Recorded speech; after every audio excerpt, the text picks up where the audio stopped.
काम पनि छैन फुर्सद पनि छैन भने जस्तै खाना बनाउन चाहिँ भ्याउँछु तर भिडियो खिच्न चाहिँ भ्याउँदिनँ। धेरैजनाले भिडियो हाल्न छोड्नु भयो भनेर मलाई कम्प्लेन गर्नुभएको थियो। बिहान 7 बजेको ड्युटी हुन्छ, 5-6 बजे उठेर एक छाक बनाइदिएर अनि छिटो काममा गइहाल्नुहुन्छ। अनि भिडियो खिच्न त फुर्सदै नहुने कि आज चाहिँ हल्का टाइम मिलाएर भिडियो खिचेको।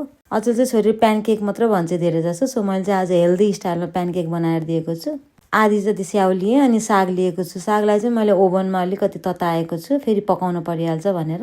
अनि मैले चाहिँ यहाँ माथिबाट एउटा अन्डा हालेको छु। यदि अन्डा खाँदैन भने अन्डा बिना पनि बन्छ। अनि यहाँ माथिबाट चाहिँ अलिकति दुध अनि आधी कचौरा ओट्स लिएको छु। अनि यसलाई चाहिँ मजाले ब्लेन्ड गरिदिएँ। लगभग ब्लेन्ड गरेपछि यस्तो हुन्छ। अनि यो बच्चाले साग सब्जी खाँदैन भने चाहिँ यो चाहिँ एकदम बेस्ट आइडिया हो है दिनलाई चाहिँ। मैले चाहिँ यहाँ घिउ लिएको छु। हजुरसँग घिउ छैन भने चाहिँ बटरहरू पनि युज गर्न सक्नुहुन्छ। प्यानकेक भनेर कस्तो खुसी हुन्छ क्या। सो मैले चाहिँ यसो प्यानकेक स्टाइलमा सानो बनाएर दिएँ। यसलाई चाहिँ 2 साइड मजाले पाक्न दिनुपर्ने हुन्छ। अनि पाकिसकेपछि रेडी हुन्छ। यस्तो नरम पनि हुन्छ, बच्चाले पनि मन पराएर खाइदिन्छन्।